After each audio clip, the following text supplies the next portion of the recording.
Han Seo-yeon slipped a warm meal into the hands of a homeless man, never knowing he owned Seoul's most feared empire.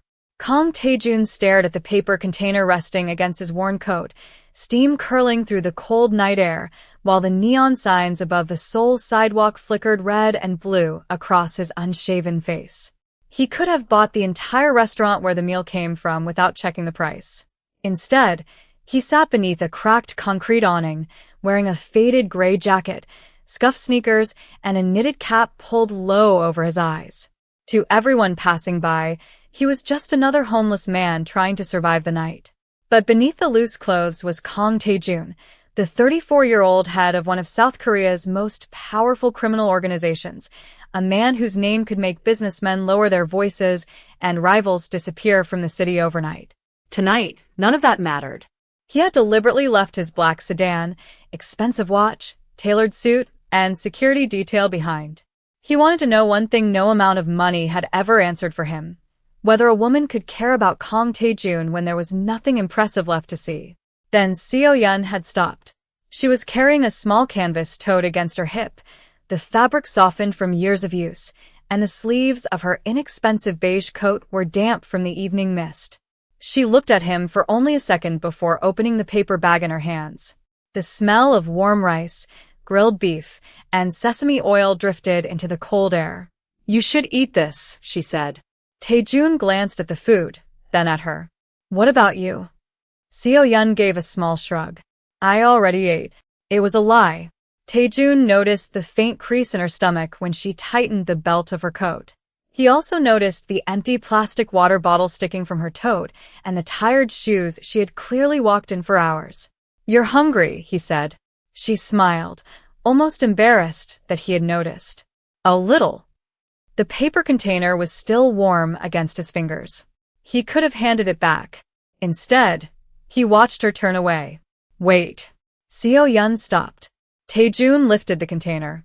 "Think. You." She nodded once and continued down the sidewalk, her footsteps tapping softly against the wet pavement. Tae-jun watched until she disappeared beneath the glow of a convenience store sign. His expression remained still, but his fingers tightened around the cheap plastic fork. He had met women in penthouses overlooking the Han River, women who knew the price of his cars and the size of his bank accounts before learning his favorite food. They had smiled differently when his name was mentioned. Seo-yeon had not even asked his name. The next evening, Tae-jun returned to the same sidewalk. He wore the same coat, carried no wallet, and kept his expensive phone locked inside a hidden compartment of the rented room he had chosen for the experiment. He told himself he was only continuing the test. But at 7:42 p.m., when he saw Seo-yeon approaching with another warm paper bag pressed against her chest, he stood before she could notice him. For the first time in years, Kang Tae-jun found himself waiting for someone who had no idea who he really was. The next evening, Tae-jun arrived before sunset and changed one thing about the plan. He left his expensive black leather shoes at home. He chose worn sneakers instead, their soles whispering against the polished lobby floor of the small boarding house where he had rented a room under a false name. The room smelled faintly of detergent and old wood, and a single yellow bulb buzzed above the narrow desk. On that desk sat a folded black suit, a luxury watch, and a leather wallet containing enough cash to buy every meal on the street for months. Tae-jun looked at them for several seconds before locking the wallet inside a metal drawer. He took only $12 in loose bills and a few coins. Then he slipped into the faded gray jacket again. No driver. No bodyguards. No credit cards. No name that carried weight. Tonight, he wanted the world to see exactly what Seo-yeon had seen. A man with nothing. When he reached the sidewalk, the evening traffic had already begun to thicken.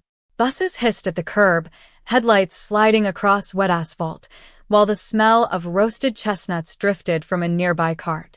Seon sat beneath the same concrete awning and placed an empty paper cup beside his knee. It felt absurdly small compared with the marble conference tables where men normally waited for his decisions. Yet this was the first time he had deliberately stepped away from everything that made people treat him differently. He wasn't looking for another woman impressed by a tailored suit. He wasn't looking for someone who recognized his name. He wanted one person who would stay when there was nothing to gain. At 7:42 p.m., Seo-yeon appeared exactly where he had hoped she would. Her canvas tote swung lightly against her coat, and the paper bag in her hands released a thin ribbon of steam. Tae-jun lowered his eyes before she could see him watching. She stopped beside him. "You're here again." He looked up. "You remember me?" "Of course."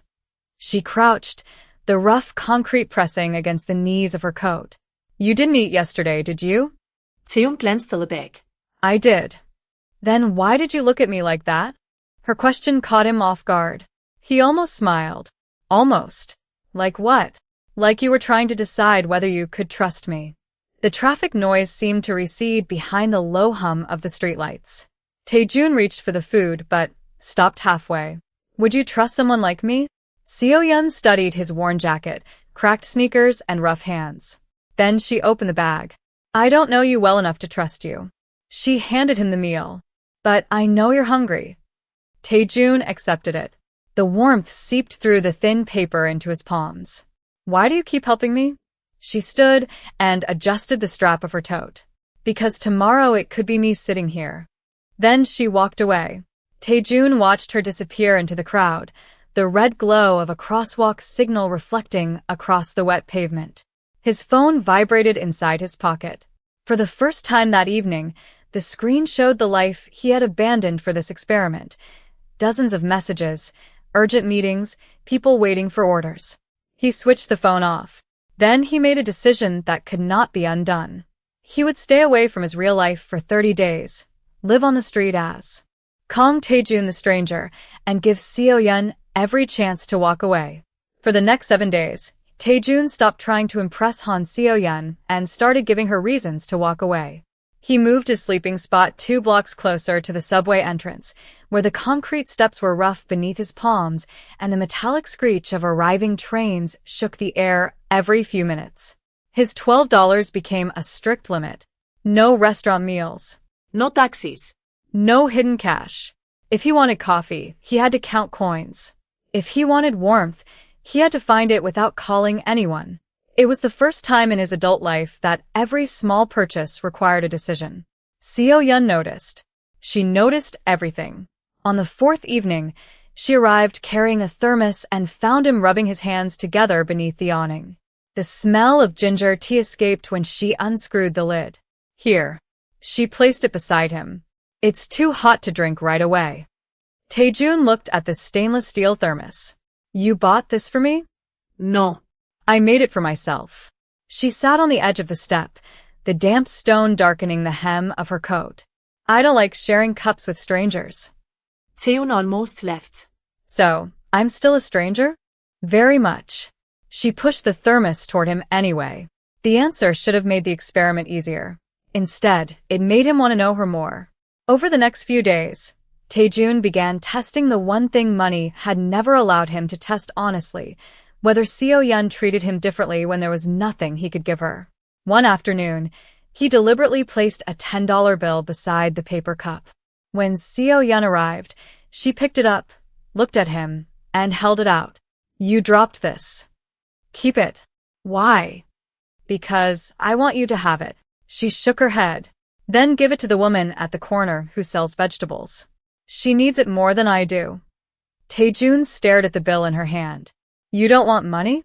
"Everyone wants money." She placed the bill back into his palm. "That doesn't mean I'll take money. That isn't mine."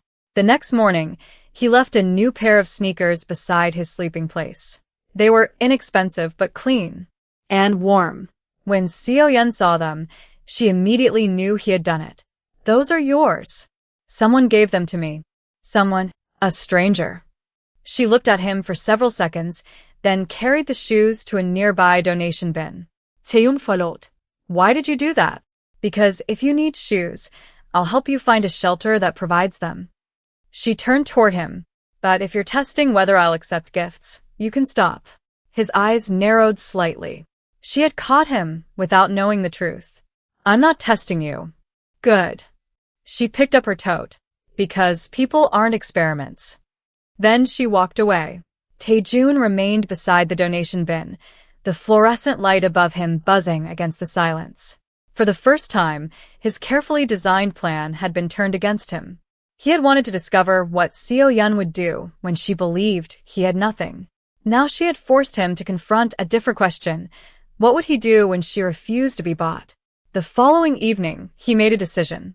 Instead of waiting for her beneath the awning, Tae-jun stood up and followed her toward the subway entrance, carrying nothing but the thermos she had given him. Seo-yeon, he called. She stopped beneath the station lights. He took one step closer. Tomorrow, let me help you for once. The next morning, Seo-yeon found Tae-jun waiting outside the subway entrance with 2 paper cups of coffee, the cardboard sleeves softened by condensation, and the sharp smell of roasted beans rising through the cool air. You said you wanted to help me, she said. Tae-jun handed her one cup. Then let me carry your bag. She laughed once. That's your grand plan? For today. She hesitated before giving him the canvas tote. It was heavier than it looked. Tae-jun adjusted the strap over his shoulder and followed her through the crowded street, past buses exhaling hot air and storefront windows glowing beneath white fluorescent lights. She worked at a small neighborhood bakery, and he learned that she opened the shop before 8 every morning. The place smelled of butter, sugar, and freshly baked bread, with flour dust settling over the wooden counter like pale snow.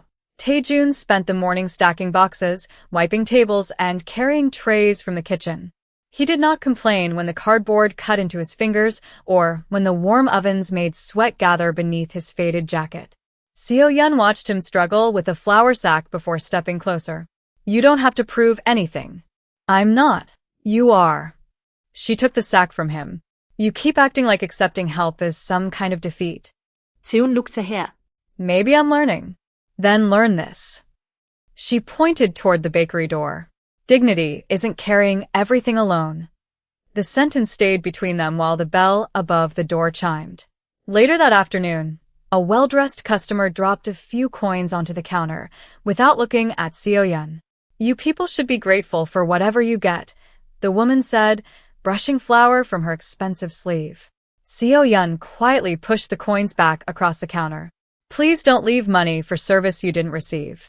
The woman scoffed and walked out, the glass door snapping shut behind her. Tae-jun had been standing near the storage shelves. His jaw tightened.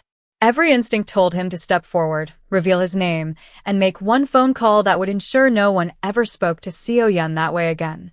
Instead, he reached for the coins. You could have kept them. Seo-yeon shook her head. Then I'd be accepting disrespect because it came with money.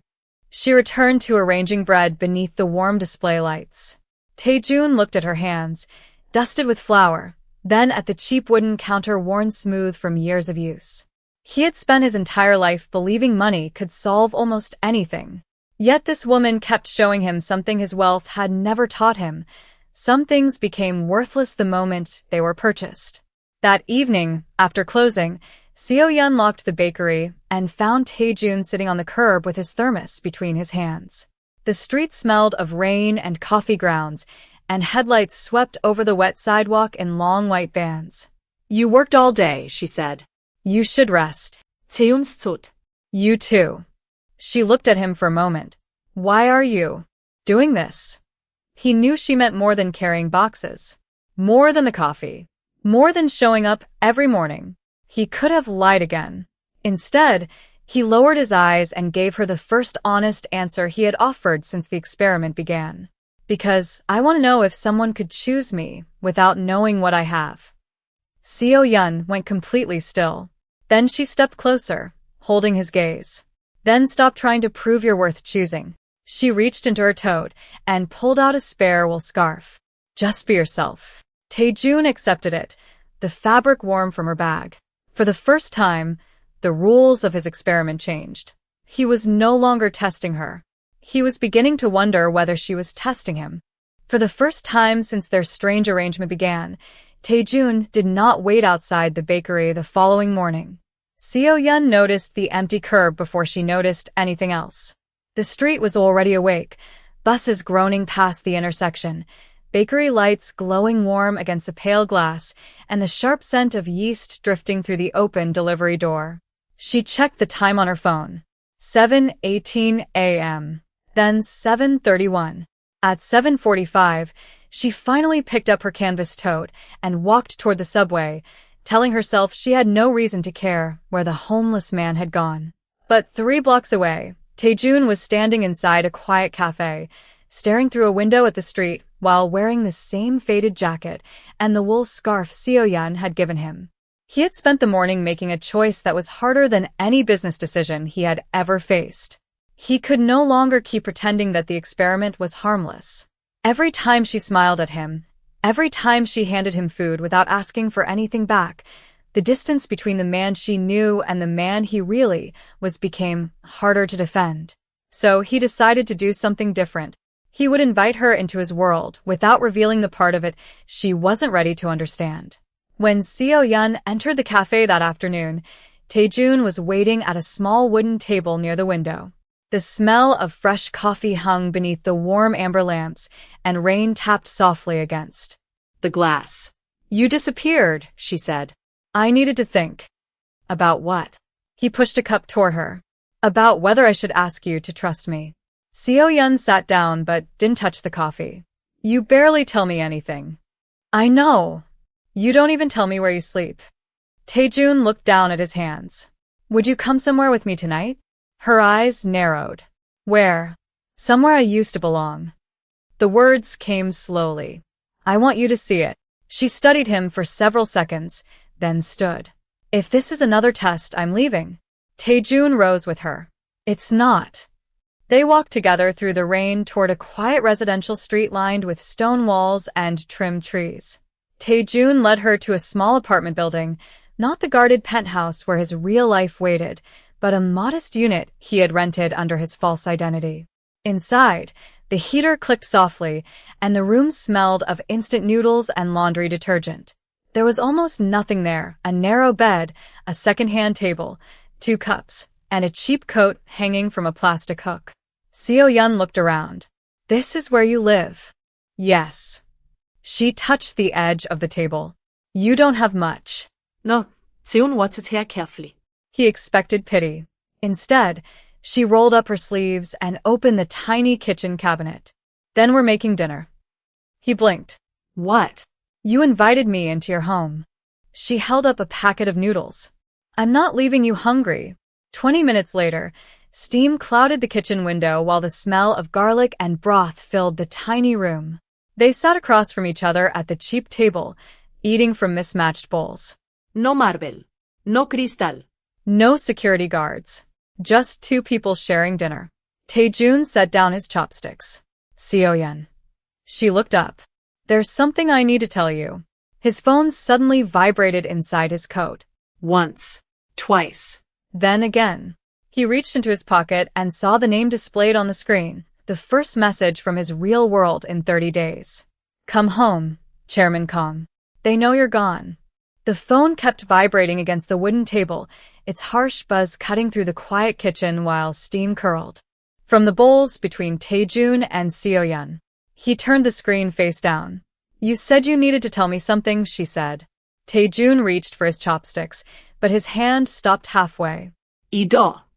Another vibration rattled the phone against the table. Seo-yeon looked at it, then at him. "Is someone waiting for you?" "Yes." "Who?" Tae-jun stood and walked to the window. Outside, Seoul glowed beneath wet streetlights, tires whispering over rain-dark pavement and the distant subway rumbling beneath the buildings. He pulled the wool scarf tighter around his neck. "Someone from the life I left behind." Seo-yeon remained seated. "And you left it?" "For 30 days. Why?" He turned toward her. For several seconds he said nothing. Then he placed the phone on the counter and switched it completely off. "Because I wanted to know what my life would look like if nobody knew my name." Seo-yeon folded her hands around her warm bowl. "And what does it look like?"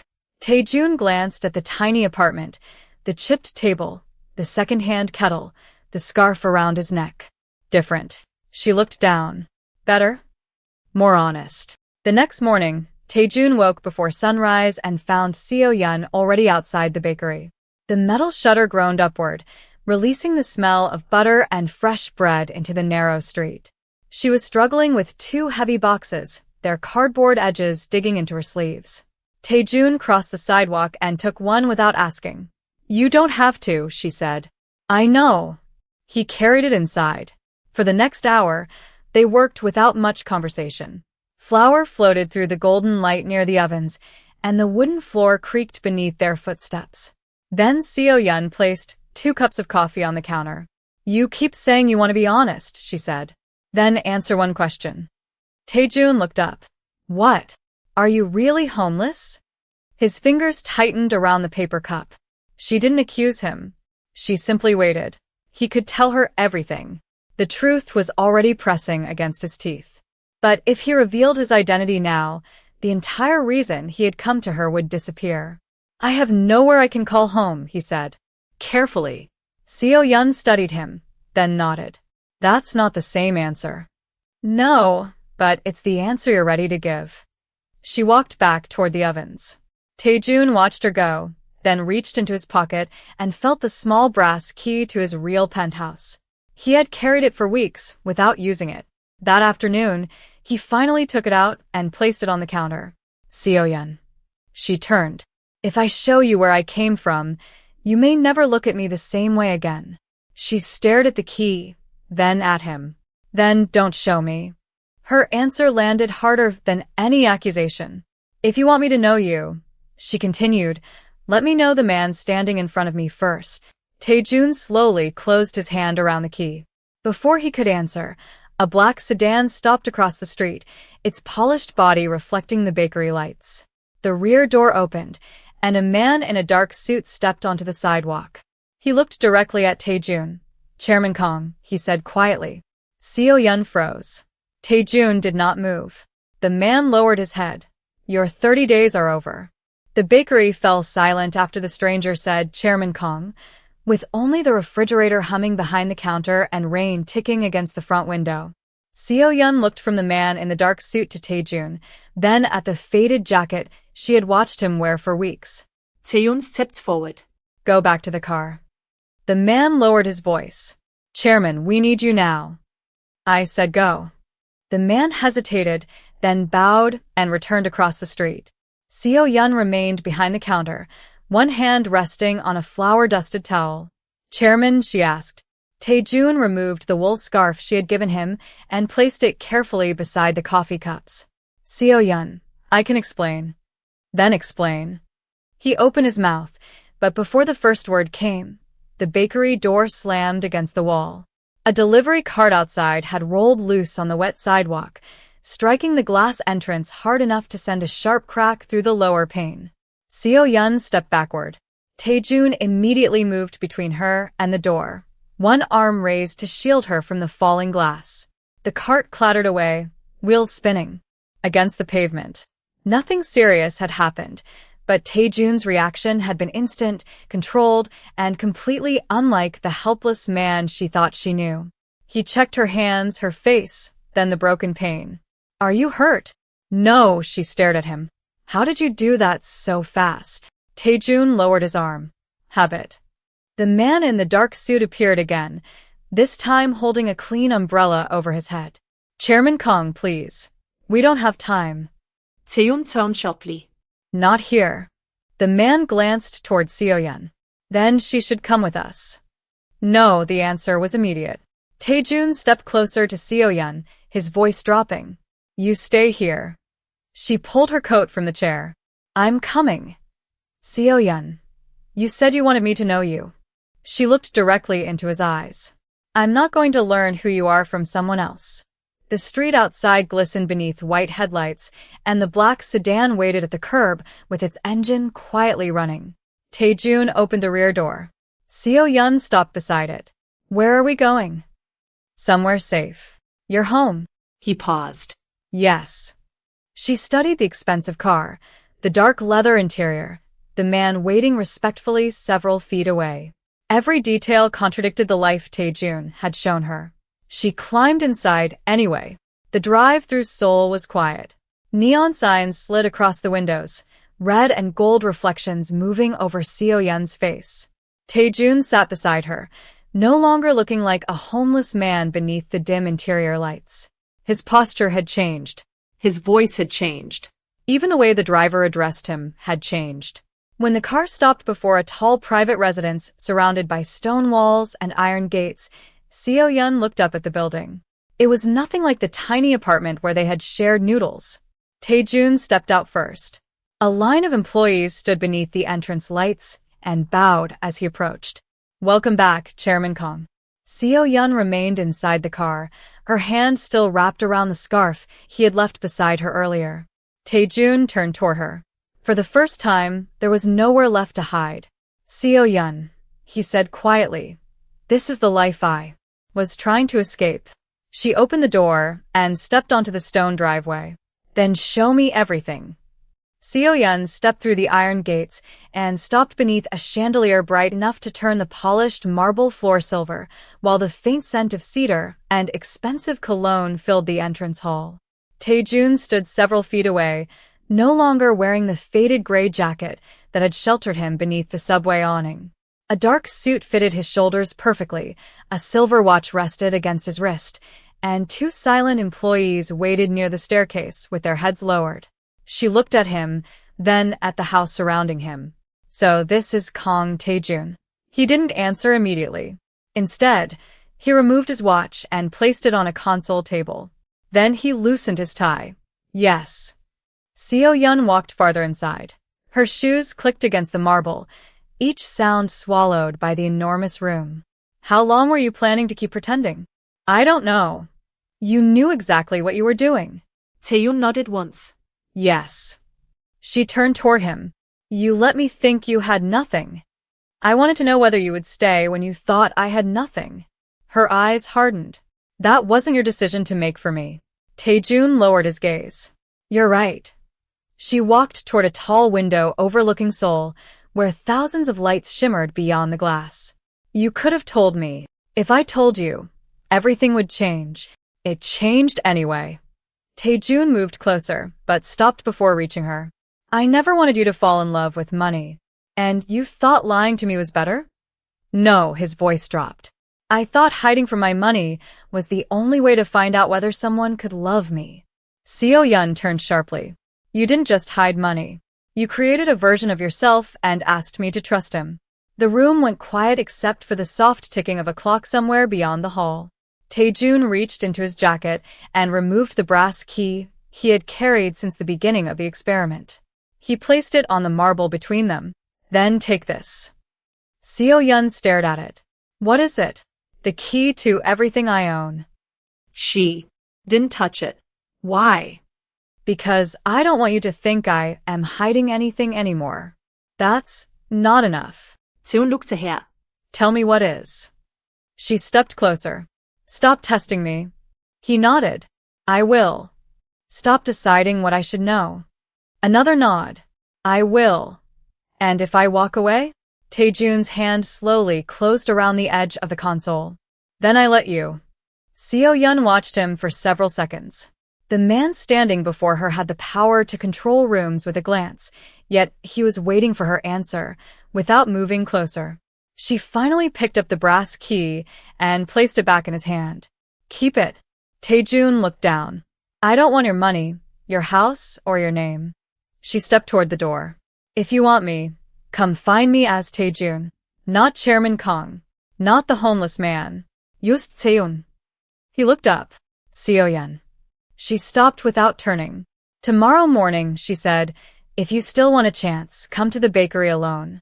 Then she walked through the doors and disappeared into the night, leaving Tae-jun beneath the chandelier with his key in his palm and one choice left: return to the life that obeyed him, or walk away from it long enough to earn the love he could never command. At 7:58 the next morning, Kang Tae-jun walked into Seo-yeon's bakery alone, carrying no wallet, no watch, and no trace of the man who had once arrived with a black sedan. The bell above the glass door gave a soft chime, warm air smelling of butter and cinnamon rolling over him as he stepped inside. Seo-yeon stood behind the counter, sleeves rolled to her elbows, flour dusting her hands. She looked at him once, then continued arranging bread beneath the golden display lights. "You came." "I said I would." Tae-jun removed his coat and placed it over the back of a wooden chair. Underneath, He wore a plain white shirt with the sleeves folded neatly above his wrists. No expensive watch. No polished shoes. No security detail waiting outside. Just him. Seo-yeon set down a tray. Where's the car? I left it. The men? I told them not to come. Your house. I won't go back today. She finally looked directly at him. Why? Tae-jun walked to the counter and placed his phone on it. Then he turned it off and slid it toward her. Because I spent 30 days pretending to have nothing, thinking that was the only way to find out whether someone could love me without my money. His voice remained quiet. I was wrong. Seo-yeon waited. Tae-jun continued. You were never supposed to prove anything to me. I should have trusted you enough to let you choose. She wiped her hands on a clean towel, the cloth making a soft scraping sound against the counter. And what do you want now? A chance to start again. As who? Tae-jun looked to her. Kang Tae-jun. The name sat between them without disguise. Not Chairman Kang. Not a homeless man. Just Tae-jun. Seo-yeon picked up his phone. Then what happens to this? You can keep it. She held it out. No. You turn it back on. He frowned slightly. Why? Because I don't want you pretending to have no life anymore. She placed the phone in his palm. I want to know the man who has won. Tae-jun pressed the power button. The screen immediately filled with notifications. He glanced at them, then locked the phone again. I'll deal with it later. Seo-yeon raised an eyebrow. Later? He reached for an empty apron hanging beside the counter. I came to work. She almost smiled. You know how. I learned. For the next several hours, the man who commanded an empire carried flour, washed mixing bowls, and swept crumbs from the wooden floor. The bakery filled with the scent of fresh bread and coffee, while sunlight moved slowly across the windows. Customers came and went. Nobody bowed. Nobody called him chairman. Seo-yeon handed him a tray of pastries. Careful. I can handle it. You couldn't carry one flour sack without nearly falling. Tae-jun glanced to her. You remember that? I remember everything. Near closing time, he placed 2 cups of coffee on the counter. One for you, one for me. Seo-yeon accepted hers. No tests. No tests. No lies. Tae-jun shook his head. No lies. She studied him for a long moment, then reached across the counter and took his hand. Her fingers were warm from the bakery ovens, his still cool from the evening air. Then let's see who you are. When you don't have to pretend. Outside, Seoul continued moving beneath the fading light, but inside that small bakery, Kang Tae-jun finally had something no fortune, title, or empire could ever purchase, a woman choosing him freely, knowing exactly who he was.